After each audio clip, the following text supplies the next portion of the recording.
Dr. Swami, and other distinguished friends. Great was our nation, great with peace, great was our society. We had our share of criminal jurisprudence and civil jurisprudence also. Before the invasion by so many foreign forces, we were a society closely knit together by our own rules and regulations, checks and balances, our own dispute resolution mechanisms. Everything was inbuilt and we were happily living together as a strong society. Now, if you look back into that history, everybody agrees that Manu is the lawgiver. But he was supplemented, his smritis, his codes, were supplemented subsequently by Yajnavalkya, Jimodavahana, and so many other rishis. We were calling it smritis because smritis have to change according to changing times, while shrutis are sacred, which cannot be changed at all. So though eternal principles are enshrined in Upanishads and practical working codes are made by these great personalities, which can be changed according to the changing requirements of the society. When population increases, your field of activities multiply, you need more law. Certain laws are to be repealed, certain modifications are to be made. So these codes were called smritis. That is how the word Manusmriti came. Manusmriti, Yajnavalkya Smriti, Jimodavahana Smriti. And then these smritis were also adapted according to the region in which they are playing. Pandit Deendayal Upadhyaya said we had 56 Janapadas once upon a time. Now Dr. Swami mentioned at least 1,000 Janapadas are required. Now 56 Janapadas, at that time our population of whole India was hardly 10 or 15 crores. Now we are 130 crores minimum, 130, 135 crores. So we need more Janapadas, that is administrative units, just like a district or panchayat or province, whatever you call according to the size and shape of the constituency. There is nothing wrong in that. So we had 56 Janapadas at that time, and 56 types of civil laws was also existing. Now in this Telangana area, the book which was controlling the civil dispute was called Vivada Ratnagara. The first dispute illustrated in that Vivada Ratnagara is a question as to one man asking in a rough manner to his neighbor that, why did you open a window towards my bedroom? Imagine this is some 1,000 to 200 years back. In Telangana, one man is asking, why did you open a window towards my bedroom? And that dispute is the first dispute which is settled in Vivada Ratnagara. So very small things which is affecting the day-to-day life of the people was dealt with in a nice manner without any conflict, and the society was happy. But our intelligentsia was continuously neglecting this. I am a law student now, not completed. But I see mention of Manu, Yajnavalkya, Jimodavahana, etc. when it comes to Hindu law, that's all. No mention in Indian Penal Code or Criminal Procedure Code. All these codes are available in our country. Everything was codified. But everything was thrown to wind, and we are studying new things. Anyway, that is a different incident. Even the Nobel laureate Amartya Sen, there is a book written by him, Idea of Justice. I thought he might have drawn heavily from all these Manu, Yajnavalkya, Jimutavahana, etc., but nothing. There is no one Indian name appearing in his book, Idea of Justice. I didn't want to purchase that book because it is a costly book. And I know he is a fake intellectual. But one of my guru in RSS, he wanted a copy of that book desperately because it's a great idea of justice. I bought that book and I referred it, went through meticulously through the index and bibliography, not even one Indian name regarding his contribution towards the justice. Something is contributed by the Indians also, but nobody recognizes that. That is the problem.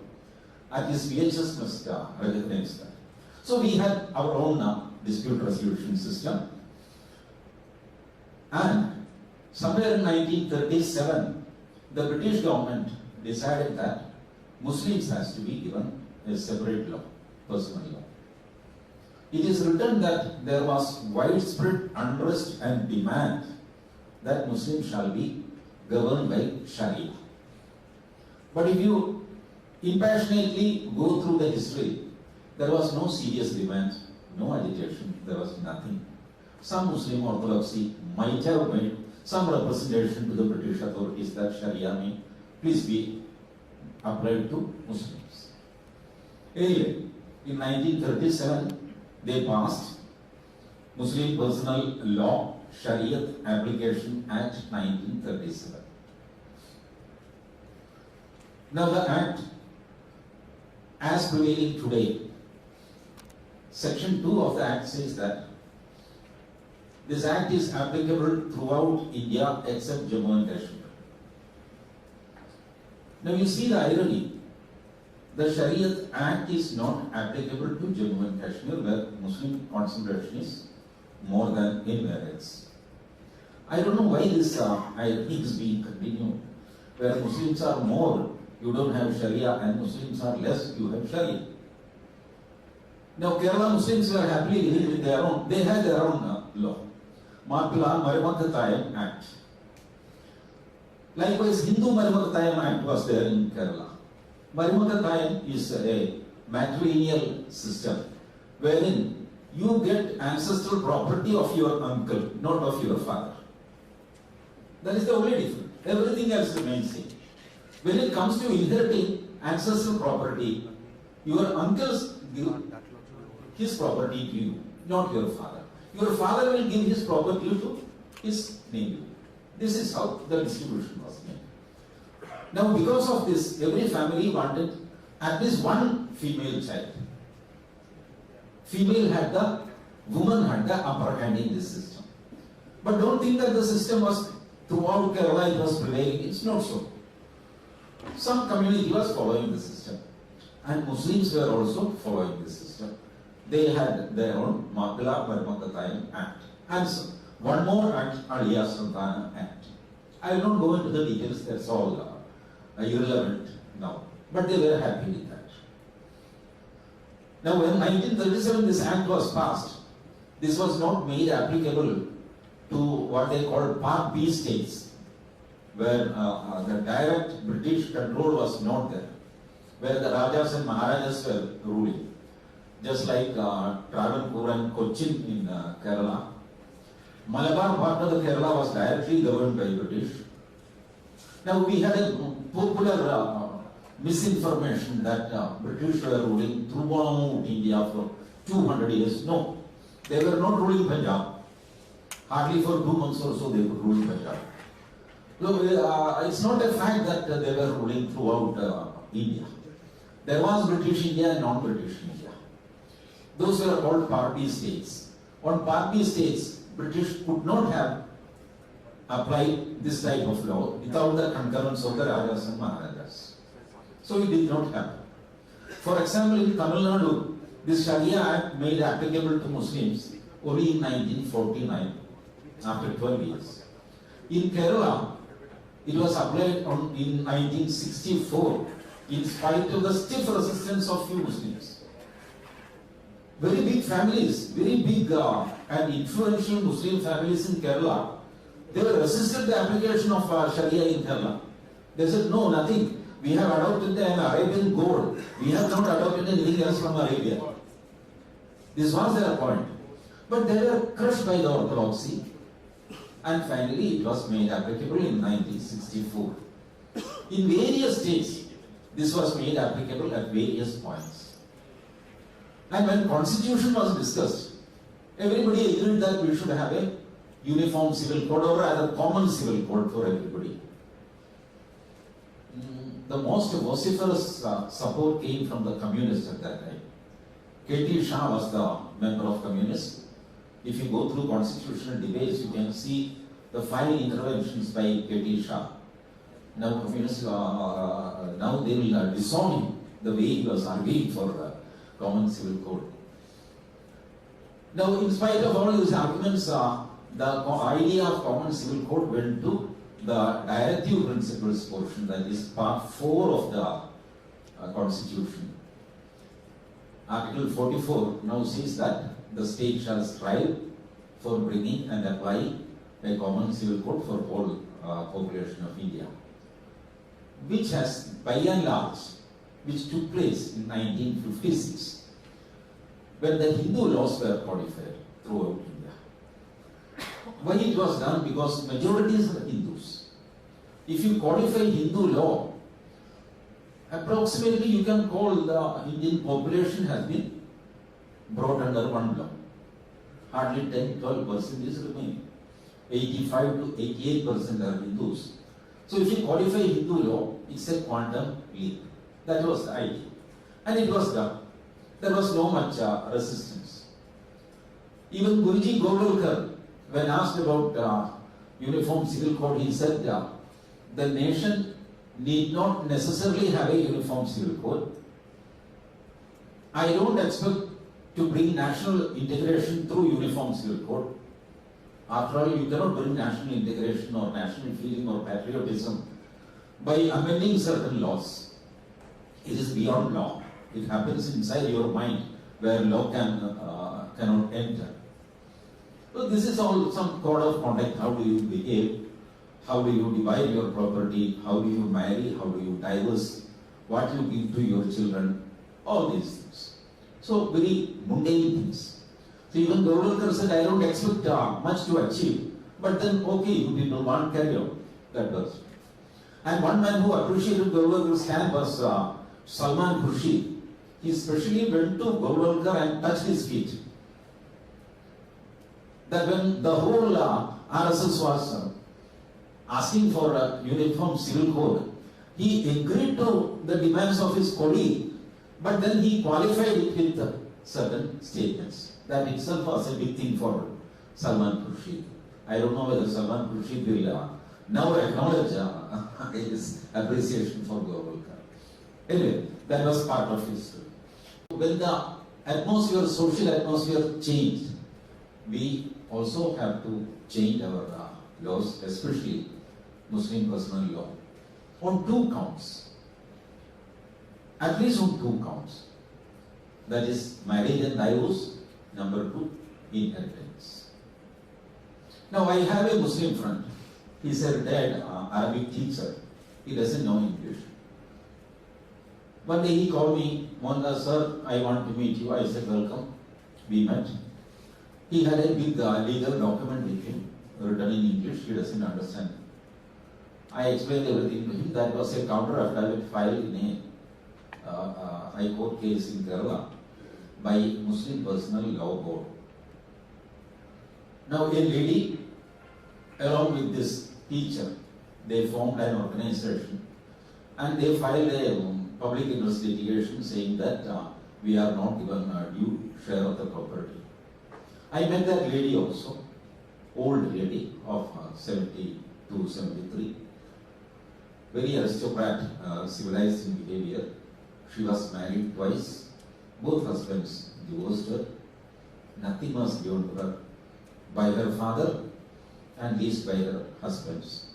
She was thrown to the road. She is still in Kozhikode, running a small DTP center and making a living out of that. That lady wanted to fight for her right.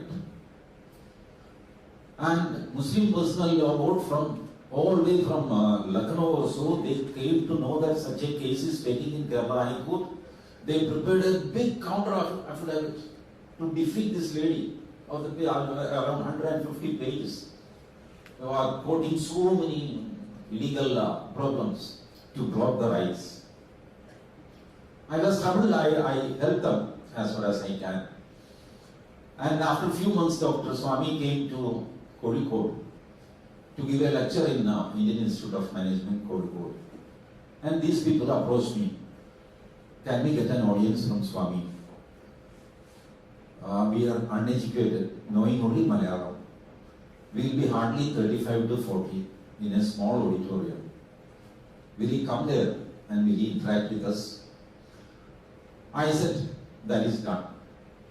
I requested Dr. Swami had time also. He said, okay, we will go. The program was scheduled to start at 10 o'clock. They could not. People were afraid. Nobody was coming, hardly 15 are there. They contacted me over phone. So only 15 people are there, what to do? We are waiting for more people. We will start at 11 o'clock. I said, okay, we will start at 11 o'clock. And 11 o'clock they started, hardly 40 or 42 people. An auditorium smaller than this. And Dr. Swami spoke to them in English. I translated. They were so happy. They came to the fighting mode. Dr. Swami said, I will plead in your petition and let us see what happened. Okay, finally, we failed. In spite of Swami impleading, the court didn't allow Swami to implead because the case came to the hearing level. Before that, they said this petition is not maintainable, it is a personal law and the court cannot intrude into personal law, hundreds of justifications, and they dismissed the petition. Now these people have, emboldened by Dr. Swami, they have filed a special petition in the Supreme Court. It will be coming in the bench. I think Supreme Court is also slowly thinking of interfering with the personal law, one day or the other. Now only these two areas are pinching really the Muslim women. One is their casual marriage and more casual divorce. Number two, inheritance. There is nothing called, there is no document called Shariat Act or Shariat Law. You will not find. There is a book called Mohammedan Law by Mullah and another Mohammedan Law by Bukhari.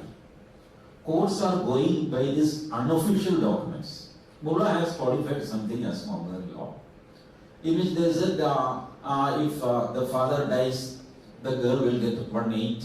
If the father had a brother, then girl will get 1/16. Some complicated formula like that. And court has to blindly follow that. That is what is happening in India. And nobody is questioning this injustice. Very many people have questioned. So many high court judgments are there directing the government to bring a common civil code, but government is afraid of doing that. Now even our own people are arguing that, Mohammed, how can it be done? We don't have 2/3 majority. We have only simple majority. But it is given in the constitution. You need not change the constitution. You implement the constitution. Now in Uttar Pradesh, there is a circular that any Muslim in government service, if he want to marry one more woman, he has to take his permission from the government. Now somebody went to Supreme Court saying that this is against Sharia. I need not take permission from the government. Supreme Court said nothing. You have to take permission. If there is a circular, go by the circular. Because your faith is only protected by the constitution, not by your obnoxious practices cannot be protected by the constitution. You may believe something that is inside your mind.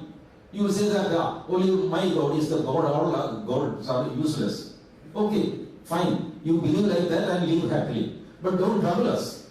When you behave in the society, your conduct of business, your conduct of family affairs, that has to be within the four walls of the constitution and the public policy. This is what Supreme Court said. Now, this circular is still prevailing in spite of Akhilesh Yadav's Chief Minister. This circular is there in Uttar Pradesh. So a simple administrative circular or a simple bill in the Lok Sabha would suffice to bring uniform civil code. You have to change the constitution. Nothing. Don't change the constitution. Please implement whatever is written in the constitution. That is what is required. And the time has come. आप कितना घसीट के ले जाओगे? What nonsense? No, let the request come from the society. Society will never demand anything.